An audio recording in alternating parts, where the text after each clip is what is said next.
Hey guys, this is Venkat and welcome back to the channel. Actually, இன்னைக்கு இந்த வீடியோவில் நம்ம எதை பற்றி பார்க்க போகிறோம் அப்படின்னு கேட்டிங்கன்னா சுசுகி ஆக்சஸ் 125 டீட்டெயிலான ரிவ்யூ தாங்க பார்க்க போகிறோம். அதேமாதிரி சேனலுக்கு யாராவது புதுசாக இருந்தீங்கன்னா மறக்காமல் சப்ஸ்கிரைப் பண்ணி கூட பக்கத்தில் இருக்க பெல் ஐக்கானையும் தட்டி விட்டுருங்க. இப்போ தான் நம்ம சேனலில் போகிற வீடியோஸோட நோட்டிஃபிகேஷன் எல்லாமே ரெகுலராக வந்துக்கிட்டே இருக்கும்.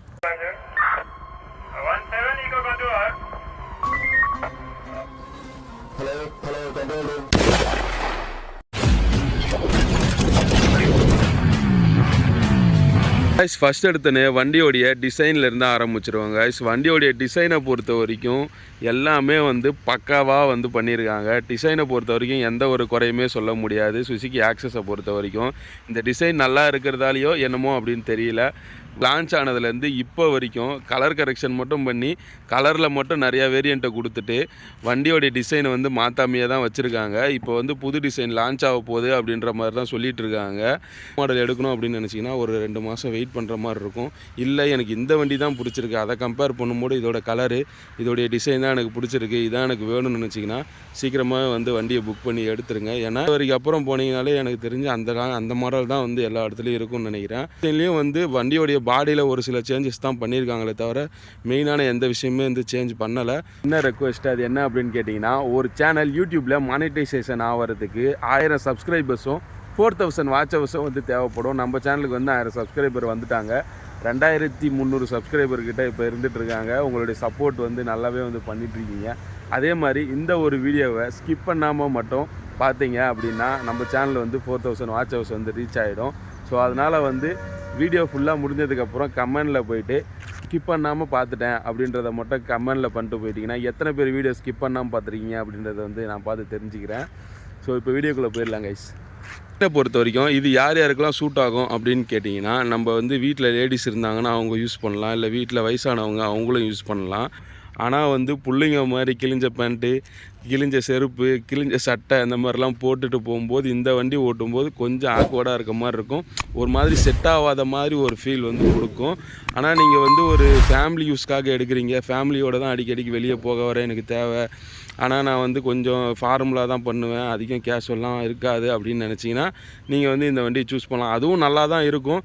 இருந்தாலும் நான் பார்க்கும்போது ஒரு சில பேர் இந்த வண்டியை இந்த கிழிஞ்ச பேண்ட்டு இதெல்லாம் போட்டுட்டு ஓட்டிகிட்டு போகும்போது இது அவங்க வண்டி இல்லாத மாதிரி ஒரு ஃபீல் இருக்கும் பார்த்தீங்களா. இது கண்டிப்பாக இவங்க வண்டியாக இருக்காது அப்படின்னு சொல்லலாம். அந்த மாதிரி ஒரு ஃபீல் கொடுக்கும். ஸோ லேடிஸ் எடுக்க போகிறீங்க, இல்லை ஒரு ப்ரொஃபஷ்னலாக ஒரு ஆஃபீஸ் போயிட்டு வர நான் யூஸ் பண்ண போகிறேன், நான் ஒரு ஃபார்மலில் தான் இருப்பேன் அப்படின்னா கண்டிப்பாக இந்த வண்டி நீங்கள் டிசைன் வைஸ் சூஸ் பண்ணலாம் கைஸ். அதான் இந்த வண்டியோடைய ஃபிட் அண்ட் ஃபினிஷை பற்றி பார்த்துருவோம். ஃபிட் அண்ட் ஃபினிஷை பொறுத்த வரைக்கும் வண்டியோடைய பாடியை ஃபுல் அண்ட் ஃபுல் பார்த்திங்கன்னா ஃபைபரில் தான் கொடுத்துருக்காங்க. இந்த ஒரு மக்காடை தவிர இது மட்டும் மெட்டலில் கொடுத்துருக்காங்க. அது என்ன ரீசன் அப்படின்றது தெரியல. அடிக்கடிக்கு வேறு காரணத்தால் கூட இருக்கலாம். ஆனால் அந்த ஒரு இடம் மட்டும்தாங்க மெட்டல், மீதி ஃபுல்லாமே ஃபைபர் தான் கொடுத்துருக்காங்க. என்ன தான் ஃபைபர் பாடியாக இருந்தாலுமே அதோடய குவாலிட்டி எந்த காம்ப்ரமைஸுமே பண்ணாமல் நல்லாவே பண்ணியிருக்காங்க. அதோடைய கலருக்கும் அந்த பாடியோட ஸ்ட்ரக்சருக்கும் வண்டியோடைய அந்த இது நல்லாவே சூட் ஆகிருக்கு. ஸோ ஃபிட்டிங்ஸை பொறுத்த வரைக்கும் எல்லாமே நல்லா குவாலிட்டியாக தான் கொடுத்துருக்காங்க. ஆனால் இந்த ஃபுட் ரெஸ்ட்டு மட்டும் கொஞ்சம் டிசைன் எதனா மாற்றி கொடுத்துருக்கலாம் அப்படின்ற மாதிரி தான் எனக்கு தோணுது. ஆனால் அந்த வண்டிக்கு ஒரு மாதிரி அடாப்ட் ஆகாத மாதிரியே இருக்குது. அது கொஞ்சம் இதுவாக இருக்க மாதிரி எனக்கு தோணுச்சு. மற்றபடி ஃபிட் அண்ட் ஃபினிஷிங்கை பொறுத்த வரைக்கும் எந்த பிரச்சனையுமே இல்லை. ஃபினிஷிங்கும் பார்த்திங்கன்னா நல்லாவே பண்ணியிருக்காங்க. இந்த ஒரு இடத்த தவிர இந்த ரெண்டு இடமும் பார்த்திங்கன்னா ஓட்டையாக இருக்கிற மாதிரியே ஒரு ஃபீலாக இருக்குது. அது எனக்கு கொஞ்சம் பர்சனலாக அது கொஞ்சம் இதுவாக இருந்துச்சு. மற்றபடி எந்த ஃபிட் அண்ட் ஃபினிஷில் எந்த குறையுமே சொல்ல முடியாது. எல்லா ஸ்பேர்ஸுமே பக்காவாக ஃபிட் ஆகிற மாதிரி தான் கொடுத்துருக்காங்க. நீங்கள் இந்த லோகோ கூட பார்த்திங்கன்னா, இந்த ஆக்சஸ்ன்ற லோகோ கூட பாடி உள்ளே வர மாதிரி கொடுத்துருக்காங்க. நம்ம வெளியே இருக்கும், இப்போ நம்ம ஜூபிட்டர்லாம் பார்த்திங்கன்னா வெளியே இருக்கும். ஸோ நம்ம துடைக்கும் போது பார்த்திங்கன்னா அந்த துணியில் இருக்க நூல்லாம் மாட்டி எடுத்துகிட்டு வர மாதிரி ஒரு ஃபீல் இருக்கும். ஆனால் இது பார்த்திங்கன்னா நம்மளுக்கு அந்த ஃபீலே கொடுக்காது. ஸோ இதனால் ஃபிட் அண்ட் ஃபினிஷிங்கை பொறுத்த வரைக்கும் ரொம்பவே நல்லாவே பண்ணியிருக்காங்கன்னு தான் சொல்லலாம். ஸோ பார்த்திங்கன்னா நம்மக்கிட்ட இருக்கிறது ஹையர் எண்ட் வேரியண்ட்டு. இந்த ஒரு கலர் பார்த்திங்கன்னா இந்த ஹையர் எண்ட் வேரியன்ட் மட்டும் தான் இருக்கும். ஸோ நீங்கள் லோ எண்ட் வேரியன்ட் போகிறீங்க, ப்ளூடூத் கனெக்ஷன்லாம் இல்லாத ஒரு வேரியண்ட்டுக்கு போனீங்கன்னா இந்த கலர் வந்து உங்களுக்கு கிடைக்காது, நார்மல் கலர் தான் கிடைக்கும். இந்த ஐஸ்கிரீம் கலர் தான் வந்து நிறையா பேர் லைக் பண்ணுற ஒரு கலராக இருக்குது. பார்த்தவொடனே வந்து எனக்கு பிடிச்சிருக்கு அப்படின்னு சொல்கிற அளவுக்கு ஒரு நல்ல கலராக இருக்குது. ஆனால் இந்த கலர் வந்து பார்த்திங்கன்னா டாப் எண்ட் வேரியண்ட்டில் மட்டும்தான் கைஸ் வருது. இந்த வண்டியோடைய சீட்டுங்க இருக்கிற 125cc செக்மெண்ட்லேயே வந்து பார்த்திங்கன்னா இந்த சுசுகி ஆக்சஸ் 125 தான் வந்து பார்த்திங்கன்னா ரொம்பவே லென்த்தியாக இருக்கிற ஒரு சீட்டு அப்படின்னு சொல்கிறாங்க. ஆமாம் கைஸ், நம்ம பார்க்கும்போதே தெரியுது சீட்டோடைய லென்த்து வந்து நல்லாவே ஃப்ரீயாக இருக்குது. ஃபேமிலி யூஸ்க்கு வந்து கரெக்டாக இருக்கும். நீங்கள் ஒரு ஒய்ஃபு இல்லை ஒரு குழந்தைங்க கூப்பிட்டு போகிறீங்கன்னா கூட உட்கார வச்சே கூப்பிட்டு போகலாம். ஸோ ரொம்ப சீட்டு வந்து ரொம்ப லென்த்தாகவே வந்து கொடுத்துருக்காங்க. இன்ஜினை பொறுத்த வரைக்கும் வந்து பார்த்தீங்கன்னா 24cc இன்ஜினும் single cylinder 4 stroke air cooled engine வந்து கொடுத்துருக்காங்க. இந்த வண்டியோடைய பவரை பொறுத்த வரைக்கும் பார்த்தீங்கன்னா 8 bhp பவர் 6750 RPMலையும், ஸோ டார்க்கை பொறுத்த வரைக்கும் பார்த்தீங்கன்னா 10 Nm டார்க்கு 5500 RPMலையும் ரீச் பண்ணோம் அப்படின்ற மாதிரி சொல்லியிருக்காங்க. ஸோ பவரை பொறுத்த வரைக்கும் எந்த ஒரு குறையுமே சொல்ல முடியாது. 125cc செக்மெண்ட்லேயே வந்து பார்த்தீங்கன்னா நம்ம டிவிஎஸில் ஒரு வண்டி இருக்கும் என்டார்க்குன்னு சொல்லிட்டு, அதுக்கு அடுத்து வந்து பார்த்திங்கன்னா இந்த வண்டியை தான் வந்து எல்லாருமே சஜஸ்ட் பண்ணுவாங்க. ஸோ அதுக்கு அடுத்து ஒரு நல்ல பவரான ஒரு வண்டி அப்படின்னா நம்ம வந்து இந்த சுசுகி ஆக்சஸ் 125 வந்து சொல்லலாம் கைஸ். இந்த வண்டியோடைய டாப் ஸ்பீடு எவ்வளோ அப்படின்றத பார்க்கலாம். 97 வரைக்கும் போகும் அப்படின்றத வந்து கம்பெனியில் கிளைம் பண்ணுறாங்க. நம்ம ஃப்ரண்ட்டில் வீல் சைல்ஸை பொறுத்த வரைக்கும் பார்த்தீங்கன்னா 12 இன்ச்சு கொடுத்துருக்காங்க. அதேமாதிரி நீங்கள் பேக் சைடில் பார்த்தீங்கன்னா உங்களுக்கு வந்து 10 இன்ச்சு வந்து வீல் சைஸ் வந்து கொடுத்துருக்காங்க. அதில் வந்து நம்மளுக்கு ஒரு மாதிரி சில்வர் கோட்டிங் கொடுத்துருக்கிறது அந்த வண்டியோடைய கலருக்கு நல்லாவே அடாப்ட் ஆகி நல்ல ஒரு லுக்கே கொடுக்குது அப்படின்னு சொல்லலாம் கைஸ். ஃபியூல் டேங்கை பொறுத்த வரைக்கும் ஃபியூல் டேங்க் வண்டியோடைய பேக் சைடில் வந்து கொடுத்துருக்காங்க. 5 லிட்டர் ஃபியூல் டேங்க்கும் கொடுத்துருக்காங்க கைஸ். இது வந்து ஒரு ஸ்கூட்டிக்கு ஒரு ஓகேவான அளவாக தான் இருக்கும். லாம்பை பொறுத்த வரைக்கும் ஃபுல்லாக எல்இடியில் தான் வந்து கொடுத்துருக்காங்க. அதே மாதிரி இண்டிகேட்டர்ஸ்ன்னு பார்த்தீங்கன்னா நம்மளுக்கு வந்து ஆலோஜன் பல்பு தான் கொடுத்துருக்காங்க. ஆனால் வந்து இப்போ வர சுசுகி ஆக்சஸ் 125 கூட ஆலோஜன் பல்பு தான் கொடுத்துருக்க மாதிரி கேள்விப்பட்டேன். அந்த வண்டி வந்தவொடனே நம்ம கண்டிப்பாக அதையும் ரிவ்யூ பண்ணுவோம். இந்த வண்டியோடைய அண்டர் சீட் ஸ்டோரேஜ் எவ்வளோ அப்படின்னு கேட்டிங்கன்னா 21.8 லிட்டர் வந்து ஸ்டோரேஜ் கொடுத்துருக்காங்க. இந்த லக்கேஜ்லாம் வந்து நான் எடுக்கவே இல்லைங்க. எவ்வளோ ட்ரெஸ்ஸு, அப்புறமா வந்து பார்த்திங்கன்னா ஒரு சின்ன பாக்ஸ் ஒன்று இருக்குது, பர்ஸு, நம்ம கூலிங் கிளாஸு எல்லாமே வந்து இதில் நம்ம ஈஸியாக வந்து கேரி பண்ணிக்கலாம். ஸோ எந்த அளவுக்கு ஒரு ஸ்பேஸ் இருக்குது அப்படின்றத வந்து நீங்களே பாருங்கள். ஆனால் வந்து இதுவே வந்து ஒரு தாராளமாக தான் இருக்கும். ஒரு ஃபுல் ஃபேஸ் ஹெல்மெட்டே ஒரு சின்னதாக இருக்கிற ஒரு ஃபுல் ஃபேஸ் ஹெல்மெட்டை உள்ளே நம்ம வச்சு எக்ஸ்ட்ரா வந்து ஒரு சில திங்ஸ்லாம் வந்து நம்ம வைக்கிற அளவுக்கு, சப்போஸ் இந்த கூலிங் கிளாஸு, நம்ம பர்ஸு அந்த மாதிரி எதனா ஒன்று வைக்கிறதுக்கு வந்து நல்லாவே தான் வந்து இருக்கும். ஸோ இதுவே வந்து ஓகேவான ஒரு அளவாக தான் கைஸ் இருக்கும். வண்டியோடைய சுவிட்சஸ்லாம் எப்படி கொடுத்துருக்காங்க அப்படின்னு கேட்டிங்கன்னா இதோட குவாலிட்டியும் வந்து நல்லாவே வந்து ஒரு கிளாஸியான ஃபினிஷிங்காக தாங்க கொடுத்துருக்காங்க. இங்கே நம்மளுக்கு வந்து ஹை பீம், லோ பீம் கொடுத்துருப்பாங்க. இங்கே வந்து பார்த்திங்கன்னா நம்மளுக்கு வந்து இன்ஜின் கில் சுவிட்சும் ஸ்டார்ட் பண்ணுறது, வண்டி ஸ்டார்ட் பண்ணுறதுக்கான பவர் சுவிட்ச் ரெண்டுமே வந்து பார்த்திங்கன்னா இந்த ஒரே சுவிட்சிலே தான் வந்து கொடுத்துருப்பாங்க. ஸோ நம்ம இப்படி பண்ணால் இன்ஜின் கில்லு, ஸோ இன்ஜின் ஆஃப் ஆயிரும். நம்ம அடுத்ததாக வந்து பார்த்திங்கன்னா இப்படி ஆன் பண்ணிக்கலாம். ஸோ நம்ம வண்டி ஸ்டார்ட் பண்ணோம் அப்படின்னு கேட்டால் இன்னொரு வாட்டி இப்படி ப்ரெஸ் பண்ணால் அப்படியே வண்டி வந்து நம்மளுக்கு ஸ்டார்ட் ஆயிருங்க. அப்புறம் வந்து இண்டிகேட்டர்ஸ் கொடுத்துருக்காங்க நார்மலாக கொடுத்துருக்க மாதிரி. அடுத்து ஹாரன் கொடுத்துருக்காங்க. புதுசாக லான்ச் ஆக போகிற சுசுகி ஆக்சஸில் வந்து பார்த்திங்கன்னா நம்மளுக்கு வந்து இந்த இடத்துல ஹசார்ட் லைட்டு கொடுத்துருக்கதா வந்து சொல்கிறாங்க. ஆனால் அது வந்து எந்த அளவுக்குன்னு நம்மளுக்கு தெரியல, வண்டி லான்ச் ஆனால் தான் தெரியும். மிரர்ஸை பொறுத்த வரைக்கும் நல்லா ரவுண்ட் ஷேப்பில் 2 மிரர்ஸ் கொடுத்துருக்காங்க.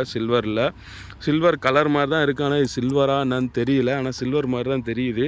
ஸோ அதோடைய குவாலிட்டியுமே வந்து நல்லாவே கொடுத்துருக்காங்க. விசிபிலிட்டி எப்படி இருக்குது அப்படின்றத வந்து நம்மளுக்கு வந்து ரைட் ரிவ்யூவில் பார்க்கலாம். வந்து நம்மளுக்கு இங்கே வந்து சின்ன பேக்லாம் கேரி பண்ணுறதுக்கு இங்கே ஒரு ஹூக் ஒன்று கொடுத்துருக்காங்க. அதேமாதிரி கீழேயும் ஒன்று கொடுத்துருக்காங்க கைஸ். நம்ம சீட்டுக்கு அடியில் ஒன்று கொடுத்துருக்காங்க. ஸோ 2 ஊக்கு வந்து கொடுத்துருக்காங்க. இங்கே வந்து கீ செட்டப் கொடுத்துருக்காங்க. அதுக்கப்புறம் வந்து பார்த்திங்கன்னா இந்த இடத்துல வந்து நம்மளுக்கு USB Type-C சார்ஜ் போட்டுக்கிற அளவுக்கு இந்த இடம் வந்து பார்த்திங்கன்னா நீங்கள் நைட்டில் பார்க்கும்போது தெரியும். இந்த இடத்துல உங்களுக்கு வந்து ஒரு ப்ளூ கலர் ஒரு லைட் எரியும். இந்த ஒரு விஷயம் வந்து எனக்கு ரொம்பவே பிடிச்சிருந்துச்சி. நம்ம ஆன் பண்ணி நம்ம சார்ஜ் போடும்போது வந்து தடவிட்டு இருக்க தேவையில்ல, அந்த லைட்டோட வெளிச்சத்தில் ஈஸியாக வந்து நம்ம சார்ஜும் போட்டுக்கலாம். நம்ம அப்புறம் வந்து யூஸ் பண்ணதுக்கப்புறம் அழகாக மூடி வச்சுக்கலாங்க. இந்த ஒரு ஃபீச்சர் வந்து எனக்கு அந்த லைட்டு கொடுக்குறதே வந்து நல்லா இருந்தது. அதுக்கடுத்ததாக வந்து பார்த்திங்கன்னா இந்த இடத்துல பக்கத்துலேயே ஒரு 2 லிட்டர்ஸுக்கு வந்து ஒரு ஸ்டோரேஜ் ஸ்பேஸ் வந்து கொடுத்துருக்காங்க. இந்த இடத்துல வந்து இப்போ நான் வந்து ஒரு பவர் பேங்க் வச்சுருக்கேன். நீங்கள் ஒரு மொபைல், ஒரு சின்னதாக ஒரு பர்ஸில் ஒரு சின்னதாக ஒரு வாட்டர் கேன் வந்து நீங்கள் ஈஸியாக கேரி பண்ணிக்கலாம். மொபைலில் சார்ஜ் போட்டும் நீங்கள் இந்த இடத்துல வந்து ஹோல்ட் பண்ணிக்கலாம். ஸோ அதுக்கேற்ற மாதிரி தான் வந்து கொடுத்துருக்காங்க. வண்டியோடைய வெயிட்டை பொறுத்த வரைக்கும் 103 கிலோ கொடுத்துருக்காங்க. இது வந்து ரொம்ப வெயிட்டாக அப்படின்னு கேட்டிங்கன்னா அதெல்லாம் கிடையாது. வண்டியோடைய கிரவுண்ட் கிளியரன்ஸை பொறுத்த வரைக்கும் பார்த்தீங்கன்னா 160 mm வந்து கொடுத்துருக்காங்க. இந்த வண்டியை நான் ட்ரைவ் பண்ணிட்டு இருக்கும்போது ஒரு 2 வேகத்தடையில் ஏற்றினேன். ரெண்டுமே பெரிய வேகத்தடை, ஆனால் எந்த ஒரு தேயிற மாதிரிலாம் ஒன்றும் ஃபீல் ஆகலை. நல்லா வர வண்டியில் இல்லாத ஒரு விஷயம் அப்படின்னு கேட்டிங்கன்னா கிக் ஸ்டார்ட்டு. அது வந்து இப்போ அடுத்த டிசைனில் இருக்கா இல்லையான்னு தெரியல, இருக்குதுன்னு தான் நினைக்கிறேன். அந்த நியூவாக லான்ச் ஆக போகிற மாடலே வந்து கிக்கர்ன்றது வந்து இருக்குது. இந்த வண்டியிலே வந்து கிக்கர் கொடுத்துருக்காங்க. ஏன்னா 2-3 மாதம் தான் ஆச்சு வண்டி எடுத்து. அப்புறம் இந்த ஒரு நாள் நிப்பாட்டி ஸ்டார்ட் பண்ணாலே ஸ்டார்ட் ஆக மாட்டேங்குது, பேட்ரி வந்து உட்காந்துருது அப்படின்ற மாதிரிலாம் சொல்லியிருக்காங்க. நம்ம எப்பயுமே வந்து பார்த்திங்கன்னா வண்டியை வந்து கீ போட்டுட்டு நம்ம ஸ்டார்ட் பண்ணும்போது வந்து ஆக்சிலேட்டர் பண்ணிக்கிட்டே தான் வந்து வண்டியை ஸ்டார்ட் பண்ணுவோம். ஸோ சுசுகி ஆக்சிஸ்லாம் அந்தமாரி பண்ணக்கூடாது. அந்தமாரி பண்ணால் வந்து பேட்ரி அடி ஆகிடும். ஃபஸ்ட்டு நம்ம நார்மலாக வந்து இந்த கீயை வந்து நம்ம ப்ரெஸ் பண்ணாலே வந்து வண்டி ஸ்டார்ட் ஆகிடும். இப்போ சைட் ஸ்டாண்டு போட்டிருக்கிறதால வந்து ஸ்டார்ட் ஆகலை. ஸோ இந்த கீயை நம்ம ப்ரெஸ் பண்ணிவிட்டு ஆக்சிலேட்டர் கொடுக்காம கீயை ப்ரெஸ் பண்ணாலே வண்டி ஸ்டார்ட் ஆகிடும். நம்ம அதுக்கப்புறமா ரேஸ் பண்ணோம், வண்டியை வந்து ஸ்டார்ட் ஆனதுக்கப்புறம் தான் ரேஸ் பண்ணோம். இந்த மாதிரி பண்ணால் அந்த பிரச்சனை வந்து கொஞ்சம் குறையும் அப்படின்ற மாதிரி சொல்லியிருக்காங்க. ஆனாலுமே கிக்கர் வந்து இருக்கிறது இந்த வண்டிக்கு வந்து கண்டிப்பாக தேவையான ஒரு விஷயந்தான். ஏன்னா அடிக்கடிக்கு ஸ்டார்ட் ஆகாத போது பேட்டரி கனெக்ட் ஆகும்போது நம்ம கிக்கர் அடித்து தான் ஸ்டார்ட் பண்ணுற மாதிரி இருக்கும். இந்த வண்டியோடைய இன்ஸ்ட்ருமெண்ட் கன்சோல் பற்றி பார்த்துடலாம். இன்ஸ்ட்ருமெண்ட் கன்சோலை பொறுத்த வரைக்கும் வந்து பார்த்திங்கன்னா ஃபுல்லாக வந்து ஒரு டிஜிட்டலில் தான் வந்து கொடுத்துருக்காங்க. ஆனால் கொஞ்சம் கலர் டிஸ்பிளேவாக கொடுத்துருந்தா இன்னும் கொஞ்சம் பெட்டராக இருந்திருக்கும். நம்ம டிவிஎஸ் ஜூபிட்டரில் வந்து பார்த்திங்கன்னா டிஸ்பிளே சின்னதாக இருக்கும், ஆனால் கலரில் இருக்கும், நல்ல கிளாரிட்டியாக இருக்கும். விஷயம் எல்லாமே வந்து பக்காவாக கொடுத்துருப்பாங்க. ஆனால் இது வந்து டிஸ்பிளே பெருசாக இருக்குது, ஆனால் கலரில் கொடுக்காததால் இது கொஞ்சம் டிம்மாக இருக்க மாதிரி ஒரு ஃபீல் ஆகுது. இண்டிகேட்டர்ஸு எல்லாமே வந்து பார்த்திங்கன்னா நம்ம டிஸ்பிளேலேருந்து வெளியே வந்துடுதுங்க. இண்டிகேட்டர்ஸு, எமர்ஜென்சி, அப்புறம் வந்து பார்த்திங்கன்னா இக்கோ மூடுன்றது வந்து பார்த்திங்கன்னா டிஸ்பிளேக்கு பக்கத்தில் தாங்க இருக்குது. அதுக்கப்புறம் இந்த சைடு வந்து நம்மளுக்கு ரைட்டில் இண்டிகேட்டர்ஸ் இருக்குது. நம்மளுக்கு ஃபியூவலு, அப்புறம் நம்மளுக்கு வந்து ஹை பீமில் இருக்கா லோ பீமில் இருக்கான்றதெல்லாம் வந்து நம்மளுக்கு டிஸ்பிளேக்கு வெளியே காமிச்சிருது. டிஸ்பிளேக்குள்ளேன்னு பார்த்திங்கன்னா நம்மளுக்கு வந்து டைம் காட்டுதுங்க. அப்புறம் வந்து ஃபியூவல் எவ்வளோ இருக்குது அப்படின்றத நம்ம பார்த்துக்கலாம். பேட்ரி எவ்வளோ இருக்குது அப்படின்றதையும் நம்ம பார்த்துக்கலாம். அப்புறம் வந்து பார்த்திங்கன்னா ஸ்பீடோமீட்ரு, ட்ரிப் 1 ட்ரிப் 2 நம்மளுக்கு நார்மலாக இருக்கிற மாதிரி ஃபியூவல் ரேஞ்சு எல்லாமே வந்து நம்மளுக்கு அதே அளவுக்கு தாங்க காட்டுது. ஸோ டிஸ்பிளேவை பொறுத்த வரைக்கும் கொஞ்சம் கலரில் கொடுத்துருந்தா நல்லா இருந்திருக்கும். இது வந்து எனக்கு ஒரு டிஸ்அட்வான்டேஜஸாக தான் தோணுது. வண்டியை நல்லா கலர்ஃபுல்லாக பண்ணிவிட்டு டிஸ்பிளேயில் வந்து ஒரு பிளாக் அண்ட் ஒயிட் டிஸ்பிளே கொடுத்துருக்கிறது கொஞ்சம் ஒரு இதுவாக இருக்குது.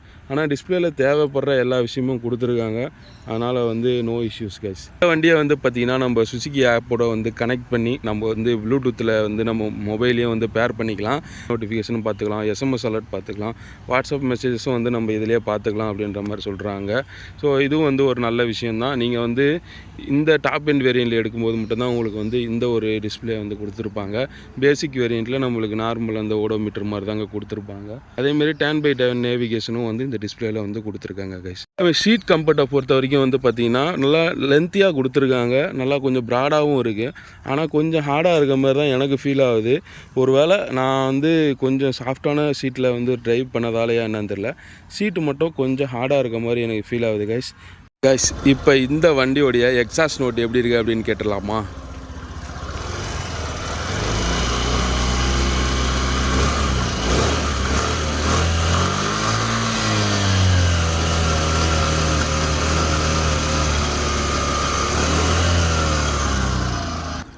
சவுண்ட் வந்து கேட்டிருப்பீங்கன்னு நினைக்கிறேன். ஸ்டார்ட் பண்ணும்போது வந்து கொஞ்சம் நாய்ஸியாக இருக்க மாதிரி அந்த இன்ஜின் நாய்ஸ் வந்து தெரியுது. அதுக்கப்புறம் நம்ம ரேஸ் பண்ண ஆரம்பிச்சோன்னா அந்த இன்ஜின் நாய்ஸுன்றது வந்து கொஞ்சம் கம்மியாகிடுது. ஸோ இது வந்து ஒரு சின்ன ஒரு இது தான். ஸ்டார்ட் பண்ணவொடனே வந்து பார்த்திங்கன்னா நம்மளுக்கு வந்து இன்ஜின் வந்து ரொம்ப நாய்ஸியாக ஒரு வைப்ரேஷனாக இருக்க மாதிரி ஒரு ஃபீல் ஆகுது. அப்போது நீங்கள் ஒரு 20க்கு மேலே நீங்கள் க்ரூஸ் பண்ண ஆரம்பிச்சிட்டிங்க அப்படின்னும்போது வந்து உங்களுக்கு வந்து ஆர்பிஎம் இன்க்ரீஸ் ஆக வண்டி வந்து நல்லாவே ஸ்மூத் ஆகிடுது கைஸ். ஃபைனலி இந்த வண்டியோடைய மைலேஜை பொறுத்த வரைக்கும் வந்து பார்த்திங்கன்னா கம்பெனியில் 48லேருந்து 53 வரைக்கும் தரும் அப்படின்ற மாதிரி தான் வந்து சொல்லியிருக்காங்க. ஆனால் சில பேர் என்ன சொல்கிறாங்க 60லாம் தருது அப்படின்ற மாதிரி சொல்கிறாங்க. இந்த வண்டியை நீங்கள் வச்சுருந்தீங்க, உங்களுக்கு எவ்வளோ மைலேஜ் தருது அப்படின்றத கீழே கமெண்டில் சொல்லுங்கள். ஸோ புதுசாக வண்டி வாங்க போகிறவங்களுக்கு வந்து கண்டிப்பாக வந்து யூஸ்ஃபுல்லாக இருக்கும். ரூம் ஸ்பேஸு நம்ம கால் வைக்கிற இந்த இடம் வந்து எந்த அளவுக்கு இருக்குது அப்படின்னு பார்த்தீங்கன்னா நல்லாவே வந்து லென்த்தாக தான் வந்து கொடுத்துருக்காங்க. எந்த பிரச்சனையுமே கிடையாது. நீங்கள் டால் ரைடராக இருந்தாலும் உங்களுக்கு ஹேண்டில் பார் திருப்பும் போதெல்லாம் வந்து முட்டியில் வந்து இடிக்கிற மாதிரிலாம் இருக்காது. எனக்கு தெரிஞ்சு இந்த வண்டியை பற்றின எல்லா விஷயத்தையும் வந்து நான் சொல்லியிருப்பேன் அப்படின்னு நினைக்கிறேன். அடுத்ததாக வந்து பார்த்திங்கன்னா இந்த வண்டியோடைய ரைட் ரிவ்யூ வரும். ஏன்னா இப்போயே வந்து பார்த்திங்கன்னா வீடியோ வந்து ரொம்ப லென்த்தாக போயிடுச்சு.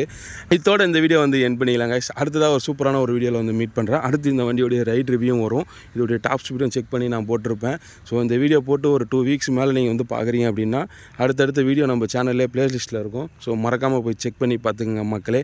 ஸோ இதோட இந்த வீடியோ வந்து என் பண்ணிக்கலாங்க. அடுத்ததாக ஒரு சூப்பரான ஒரு ட்ராவல் வீடியோ இல்லை பைக் வீடியோவில் வந்து நான் உங்களை மீட் பண்ணுறேன். அதேமாதிரி சேனலுக்கு யாராவது புதுசாக இருந்தீங்கன்னா மறக்காமல் சப்ஸ்கிரைப் பண்ணி கூடிய பக்கத்தில் இருக்க பெல் ஐக்கானையும் தட்டி விட்ருங்க. அப்போ தான் நம்ம சேனலில் போகிற வீடியோஸோட நோட்டிஃபிகேஷன் எல்லாமே வந்து உங்களுக்கு ரெகுலராக வந்து இருந்துக்கிட்டே இருக்கும். இந்த வண்டியை பற்றின ஏதாவது உங்களுக்கு டவுட் இருந்துச்சு அப்படின்னா கீழே கமெண்ட் செக்ஷனில் சொல்லுங்கள். இந்த வீடியோ யூஸ்ஃபுல்லாக இருந்துச்சு அப்படின்னா ஒரு லைக்கை தட்டி விட்டு ஃப்ரெண்ட்ஸ் அண்ட் ஃபேமிலி இல்லை இந்த வண்டியை வாங்கணும் அப்படின்னு நினைக்கிறவங்களுக்கு ஷேர் பண்ணி விட்ருங்க. ஸோ ஸ்டே டியூன் கைஸ், அடுத்த வீடியோவில் பார்க்கலாம்.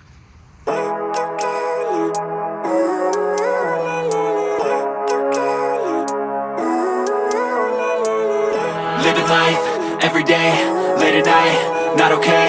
All I want, and I pray, all I need are some better days. Fuck me, I'm looking in the mirror, so foggy, but I've never seen clearer.